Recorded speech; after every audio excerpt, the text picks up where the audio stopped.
राहुल देखो, मेरे साथ ऐसा मत करो। मैं तुमसे बहुत प्यार करती हूँ, तुम मुझे छोड़ के मत जाओ ऐसे। मैं तुम्हारे आगे हाथ जोड़ती हूँ। पापा कहते थे जब लड़की की शादी होती है ना, और जिस घर में उसकी डोली जाती है, उसी घर से उसकी अर्थी भी उठती है।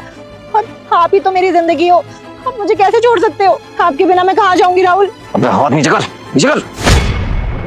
उसने देख लिया ना तो मैं फंस जाऊंगा। और हाँ, डिवोर्स के पेपर तेरे पास पहुंच जाएंगे। चुपचाप साइन करके भेज दियो, क्योंकि शादी तो मैं इसी लड़की से करूंगा। भाड़ में जा तू। क्या हुआ राहुल, जानती थी क्या वो तुम्हें लड़की? अरे वो क्या है ना, मेरे पड़ोस में रहती थी बचपन में, तो शायद पहचान गई। तो वही बात करी थी कि घर में सब कैसे हैं, मैंने बता दिया। अच्छा, पड़ोस में रहती थी वो लड़की? हाँ हाँ। मुझे तो लगा तुम्हारी वाइफ है वो।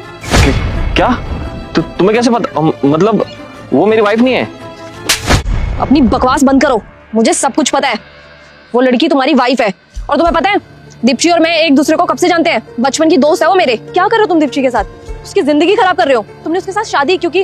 जब तुम्हें ये रिश्ता निभाना ही नहीं था, तुमने क्यों उसकी जिंदगी खराब की? अरे वो नेचर की इतनी सीधी है बेचारी, तो तुम उस चीज का फायदा उठा रहे हो। जानते हो ना आजकल की लड़कियां कैसी होती है?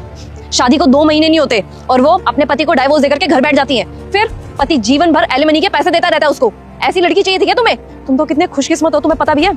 एक तो इतनी अच्छी सीधी सादी लड़की मिली है, तुम्हें तो उसके साथ प्यार से रहना चाहिए। क्या कहते थे तुम कि तुम्हें उस जैसी लड़की पसंद नहीं है क्योंकि उसका पहनावा साधारण है? अगर कोई मेरे जैसी लड़की होती ना और मेरा हस्बैंड ऐसा कर रहा होता, तो मैं तो अब तक उसको जेल में डलवा चुकी होती, उसकी जिंदगी खराब कर देती। जब मेरे को दीप्ति ने इन सब प्रॉब्लम के बारे में बताया तो मुझे लगा कि उसके मन का वहम है, लेकिन जब मैं तुमसे मिली तो मुझे समझ में आया कि तुम ऐसे ही हो।